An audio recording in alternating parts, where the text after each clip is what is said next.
โอเคสบายดีเฮามื้อนี้จะมารีวิวเกม Hotel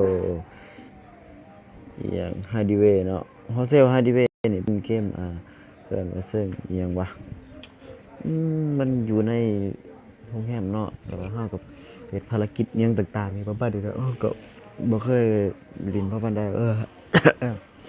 บ่เคยเล่นแล้วเฮาต้องเข้ามาเล่นเนาะแต่ว่าแต่ก็ลองมาเล่นเบิ่งแต่ก็สนุกดีเนาะม่วนๆ อีหยังการเปลี่ยนแปลงชื่อนั้นง่ายมากครั้งแรกเปลี่ยนฟรีด้วยเขาบอกให้เปลี่ยนชื่อแต่เราบ่ได้เปลี่ยนเนาะคือเราเข้าไปอยู่ในโรงแรมเนาะอันนี้ก็สิบอกมาก่อนคือเราเข้าไปอยู่ในโรงแรมแล้วไปเล่นจังซั่นจังซี่มันจะมีมีบาร์มีอิหยังต่างๆให้เราเฮ็ดเนาะอืมแล้วเราจะเข้ามาเบิ่งอยู่ในนี้เนาะอืมตอนนี้เห็นแล้ว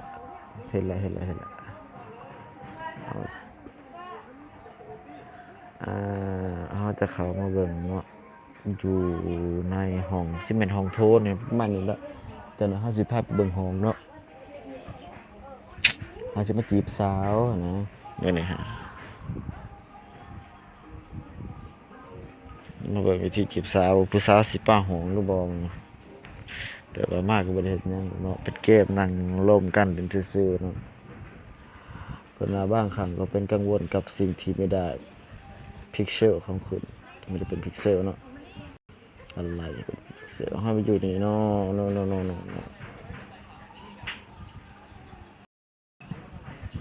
อะไรอ๋อ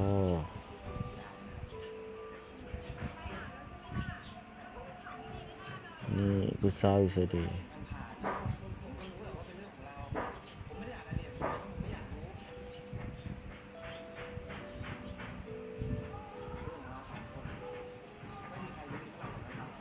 มันให้หมุนโอ้ย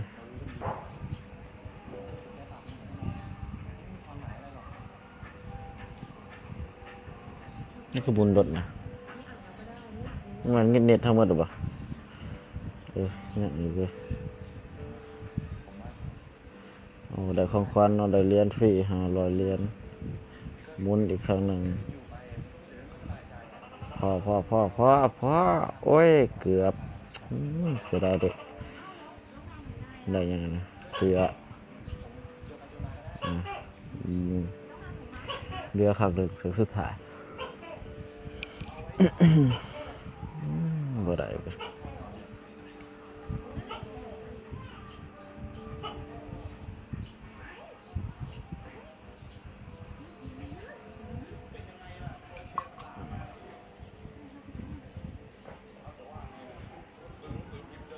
ผู้สาวเดี๋ยวนั่งเดี๋ยวจะทักเบอร์ผู้สาวไปได้ตามเรือสักอีกเนาะสวัสดีขอเบอร์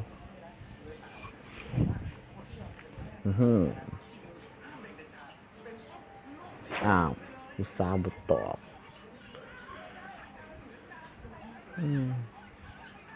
เป็นไหม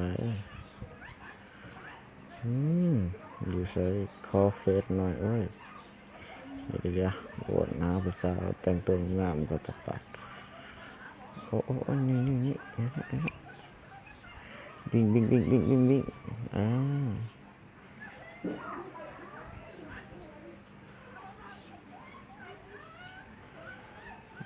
ยมเดี๋ยวครับ15ครับอ้าวไปซะละช่วงนี้คือซื้อว่าเป็นคนบุรีเลยเอาตรงนี้ก็ได้สวัสดีนี่สวัสดี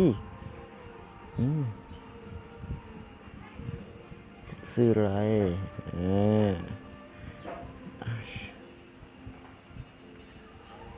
อ้าว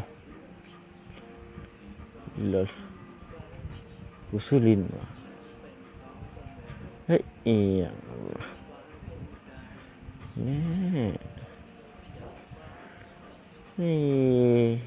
่ จะไปหาอยู่ใส่เดี๋ยวเราไปเบิ่งห้องเขาก่อน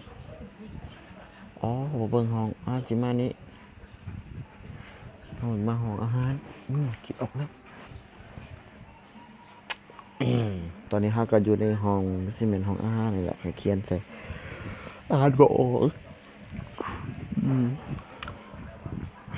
เดี๋ยวเขาสิขอสั่งอบมามีบ่เด้สั่งอบมาเดี๋ยวสั่งอบมาสั่งอาหารแน่เลย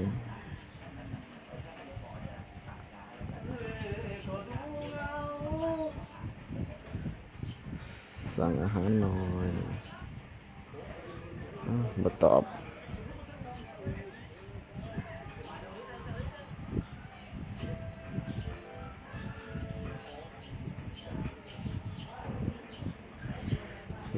เสร็จว่ะบ่ตอบเอาเลยมานั่งตรงนี้จะอะไรคะอบมาเดี๋ยวอบมา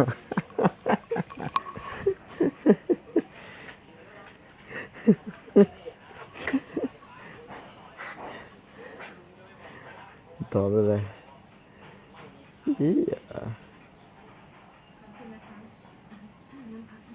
เอาหมูตอนครับหมดอะครับอบมาหมดปีงมาอย่างนี้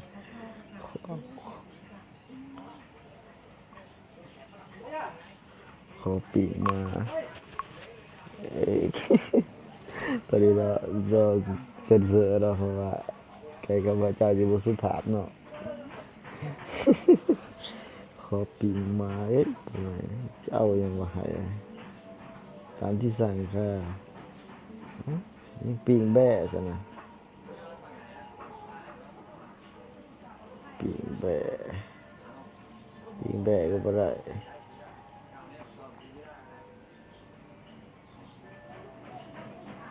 ไข่เจียว20 บาทครับบ่ขายให้ไข่เจียวหรอก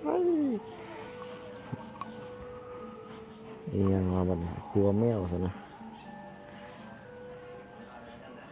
ครัวแมวมีบ่ใส่ภาษาลาวเลยครัวแมวมีบ่มันตอบอยู่บ่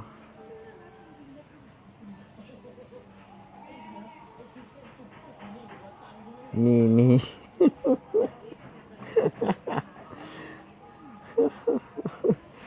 ครัวแมวมีบ่มีเ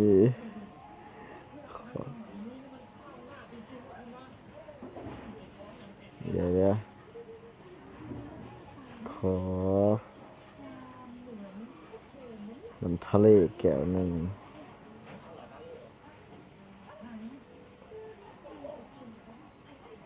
ขอน้ำทะเลจระเข้ทอดป่ะค่ะเอาก็ต้มครับจะใส่อะไรครับขี้มุกหัว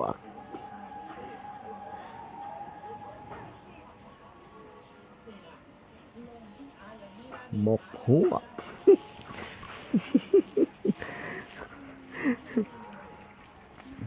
เอาสองจากค่ะ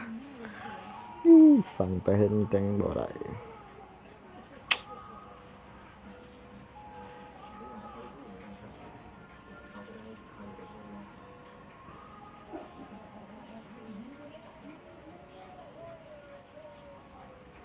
นี่เลยสามสาวก่อนสาวไปกินเบียร์ไป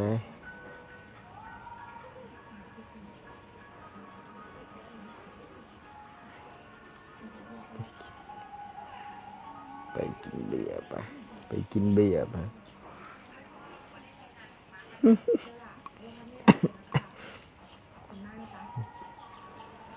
ภาษาไทยมันจะเอาไปกินเบยไป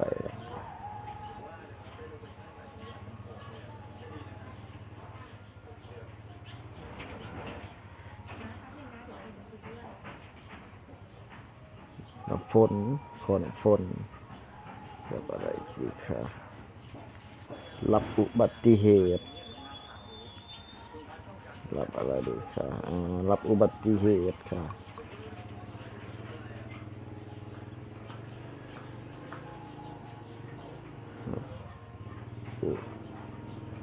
อุบัติ ติเขียนตรงๆเลย รับอุบัติเหตุ โอ้สุดยอดตายมา20 บาทค่ะเอาตะเกียงเอากิ้งกือทอดน้ำปลาฮ่าเอานี่ค่ะอ่ะก็ได้นี่ค่ะเข้าใจายเงินจ่ายเงินมากือทอดน้ำปลา1 บาทค่ะโอ้ยนี่เลยเดี๋ยวนั่งบนไหวกันเดี๋ยวสวดตีก่อน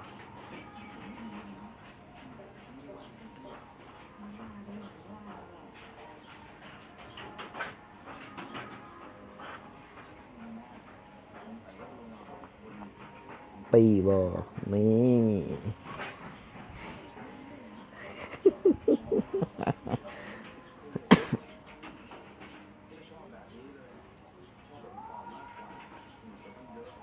เนี่ยมันบ่ตอบ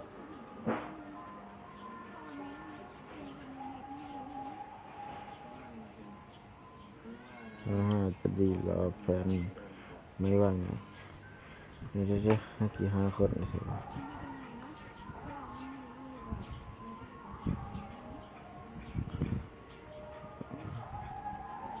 เอายกก็เดี๋ยวหาพี่สาวก่อนนี่สาว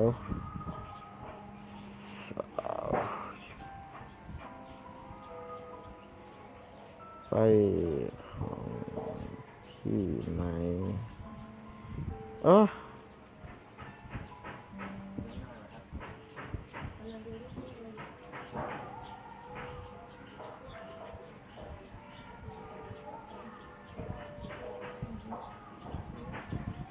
นายเจรมอ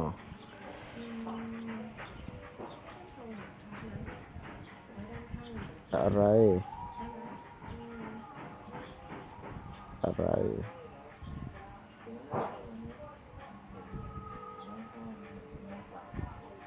แก่บ่